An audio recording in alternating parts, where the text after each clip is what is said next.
மானஸ் பக்கங்கள். Hi friends, இது மாலிகாவின் கேளுங்க கதை கேளுங்க.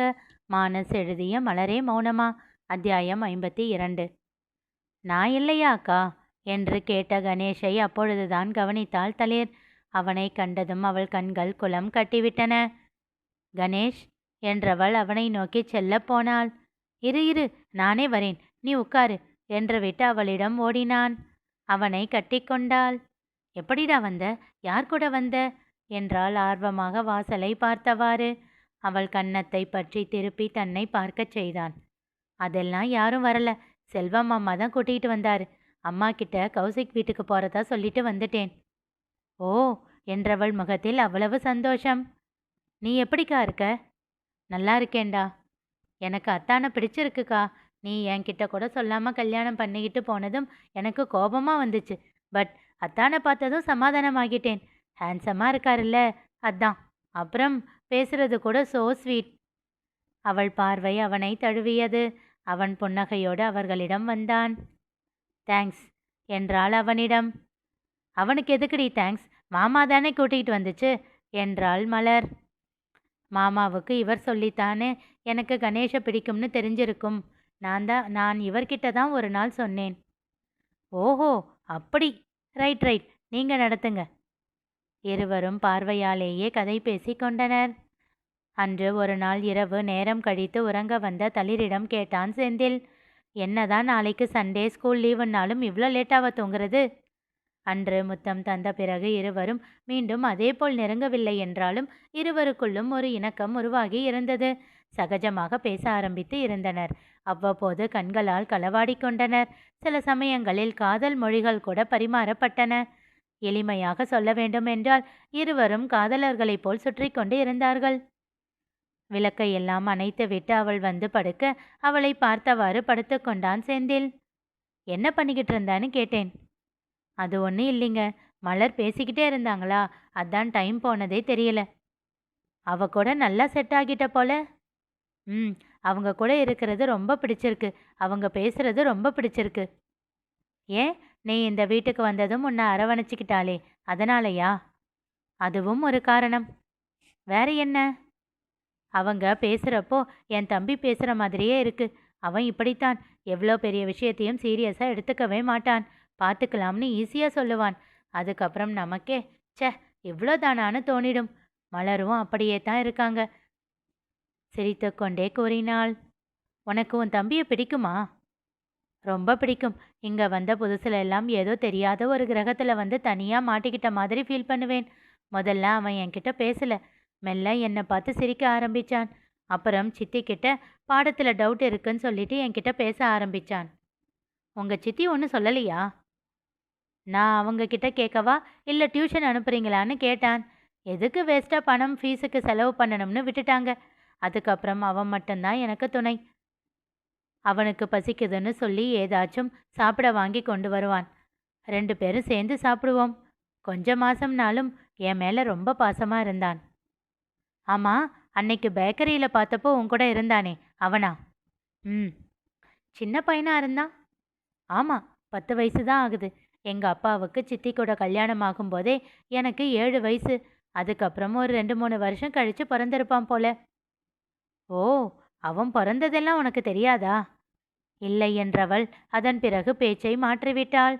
அவனும் அவள் பாட்டி வீட்டில் இருந்ததால் எதுவும் தெரியவில்லை என்று எண்ணிக்கொண்டான். ஆனால் முன்தினம் இரவு அவள் வாழ்ந்த வாழ்க்கையை பற்றி அறிந்து கொண்டவனுக்கு அவள் காயங்கள் எல்லாம் புரிந்தன. யாருடைய அன்புமே கிடைக்காமல் வளர்ந்தவளுக்கு அன்பை தந்திருக்கிறான் கணேஷ் என்று புரிய, அதன் பிறகு செல்வத்திடம் பேசி அவனை ஃபங்க்ஷனுக்கு எப்படியாவது வரவழைக்க வேண்டும் என்றான். பிறகு எல்லோருமாக சேர்ந்து திட்டம் தீட்டி அவனை குண்டுக்கட்டாக தூக்கி கொண்டு வந்துவிட்டார்கள். என்னடா மச்சான், உங்கள் அக்காவுக்கு உன்னை பார்த்ததுக்கப்புறம் முகத்தில் சந்தோஷம் தாண்டவம் ஆடுது. அவளை பார்த்து கொண்டே கிண்டலாக கேட்டான். அவன் கன்னத்தை பற்றி திருப்பி தன்னை பார்க்கச் செய்தான். மச்சான், இங்கே இருக்கேன், இங்கே பார்த்து பேசலாம் என்றான் கணேஷ். சிரித்து விட்டாள் மலர். தளிரோ வெட்கத்தை மறைக்க போராடினாள். இப்போதான் தெரியுது நீ ஏன் மலர் கூடவே சுத்துறன்னு. இவன் மினி மலர்தான் என்றான் செந்திலும் சிரித்து கொண்டே. இப்பொழுது சங்கரி அறைக்குள் வந்தார். தளிர் ரெடியா, ஐயர் வர சொல்றாரு. டேய் செந்திலு, நீ என்னடா இங்கே இருக்க? ம், சார் பொண்டாட்டியை சைட் அடிக்க வந்திருக்காரு. இனி விட்டால் எல்லோரும் கிண்டல் செய்ய ஆரம்பித்து விடுவார்கள் என்று புரிந்து சத்தம் இல்லாமல் நழுவி விட்டான் செந்தில். அது சரி, எழுந்திரு தளிரு என்று விட்டு அவள் புடவை நகைகளை எல்லாம் சரிபார்த்து அழைத்துச் சென்றார் சங்கரி. வாடா என்று கணேஷின் கையை பிடித்து கொண்டாள் தளிர். மலர் அவனை தன்னிடம் இழுத்து கொண்டு, அவன் வருவான், நீ போ என்றாள். தளிர் அவனை பாவமாக பார்க்க, நீ போக்கா, நான் மத்தியானம் சாப்பிட்டுட்டு தான் வருவேன்னு அம்மா கிட்ட சொல்லிட்டு வந்துட்டேன். அது வரைக்கும் இங்கே தான் இருப்பேன், சரியா என்றான். அவளும் சந்தோஷமாக தலையசைத்து விட்டு சென்றாள். அவள் சென்றதும், என்னையே மலர் பிடிச்சு வச்சிருக்க என்றான். நடக்க போறது உங்க அக்கா விசேஷம், இப்படியே போவியா? அதுக்கு என்ன பண்றது? கௌஷிக் கூட விளையாட போறேன்னு சொல்லிட்டு புது ட்ரெஸ் எடுத்து போட்டுக்கிட்டு வந்தா என் அம்மா சந்தேகப்பட மாட்டாங்களா? அவள் அவன் கன்னம் கிள்ளி கொஞ்சினாள். அவன் புரியாமல் பார்க்க, அப்போது செல்வம் கையில் ஒரு பையோடு வந்தான். அதை மலரிடம் கொடுத்தான். என்ன மலர் இது? அவள் பையிலிருந்து புது ட்ரெஸ் ஒன்றை எடுத்தாள். எனக்கா? ம், இந்தா போட்டுக்கோ. சூப்பராக இருக்கு மலரு. என் மாமா செலெக்ஷன்டா. தேங்க்ஸ் மாமா என்றான் செல்வத்திடம். அவன் சின்னதாக புன்னகைத்தான். இருவரும் ஏதோ பேசிக்கொண்டே இருக்க கையை கட்டி சுவற்றில் சாய்ந்து நின்றபடி அவர்களை ரசித்து கொண்டிருந்தான். இருவரும் இன்றுதான் முதலாக சந்திக்கின்றனர். ஆனால் அதனை சூடம் அடித்து சத்தியம் செய்து கூறினாலும் யாரும் நம்ப மாட்டார்கள் என்று எண்ணிக்கொண்டான். நடுவில் இருமுறை மலர் அவனை பார்க்க சட்டென்று பார்வையை திருப்பிக் கொண்டான். அதன் பிறகு அவள் அவன் புறம் திரும்பவே இல்லை. கணேஷுக்கு பவுடர் அடித்து தலை சீவி ஜம் என்று தயார்படுத்தினாள். எப்படி இருக்கேன்? தன் பேண்ட் பாக்கெட்டில் இரு கைகளையும் நுழைத்து கொண்டு அப்படியும் இப்படியும் ஆட்டி கேட்டான். உனக்கு என்னடா, ராஜா மாதிரி இருக்க என்று அவனுக்கு நெட்டி முறித்தாள். தேங்க்ஸ் மலரு என்றான் வெட்கத்தோடு. ஆமா, நீ இப்படி ஜோரா ட்ரெஸ் பண்ணிட்டு போறியே, உங்க அப்பாவுக்கு தெரிஞ்சவங்க யாராச்சும் பார்த்துட்டு உங்க அப்பா கிட்ட சொல்லிட்டா என்ன பண்ணுவ? இதெல்லாம் ஒரு விஷயமா? அப்பா அப்பா என்னை கட்டி வச்சு இந்த ட்ரெஸ்ஸு போடணும்னு மிரட்டுனாங்கப்பா அப்படின்னு அழுவேன் என்றான் அலட்சியமாக. அடப்பாவி என்று மலரே அசந்து விட்டாள். சரிவா போகலாம். அவள் கையை பிடித்து இழுத்தான். நீ போ, நான் 5 நிமிஷத்தில் வரேன் என்று அவனை அனுப்பி வைத்துவிட்டு கதவை சாத்தினாள். செல்வத்திடம் வந்து நிற்க அவனோ அவளை இன்னும் ரசனையோடு பார்த்தான். என்ன பார்வை இது? ம் என்றாள் அதட்டலாக. அவன் இன்னும் அதிகமாக புன்னகைத்தான். அவன் சட்டை காலரை பிடித்து இழுத்து தனக்கு நெருக்கமாக இழுத்து, கேட்டா பதில் சொல்ல தெரியாதா என்றாள் இறங்கிய குரலில். நான் உன்கிட்ட பொண்ணு வேணும்னு கேட்டேன்ல. ம், எனக்கு எந்த குழந்தையா இருந்தாலும் ஓகே, ஆனால் உன்ன மாதிரி இருக்கணும். என்ன திடீர்னு? உன்ன மாதிரி குணத்தோட பொண்ணு இருந்தாதான் அழகுன்னு நினச்சேன். பையன் கூட அழகாக தான் இருக்கு. ஓ. இருவரின் பார்வையும் தழுவிக்கொண்டே இருக்க இருவரின் மூச்சுக்காற்றும் மற்றவர் முகத்தில் சிவந்த ஓவியத்தை தீட்டிக் கொண்டு இருந்தது. அழகா இருக்க மலரு. அவன்தான் அந்த மோன நிலையை உடைத்தான். நீயும்தான் மாமா. நிஜமாவா? ம். அவன் கை அவளிடையில் பதிந்தது. மாமா, எனக்கு ஒரே ஒரு முத்தம் கொடேன். அவன் பார்வை அவள் இதழில் பதிய அவள் கண்களை மூடிக்கொண்டாள். அவன் இதழ் அவள் இதழை தீண்டிய நேரம் சங்கரி கதவை திறந்து கொண்டு வந்தார். அவர்களை கண்டு திகைத்து சட்டென்று திரும்பிக் கொண்டார்.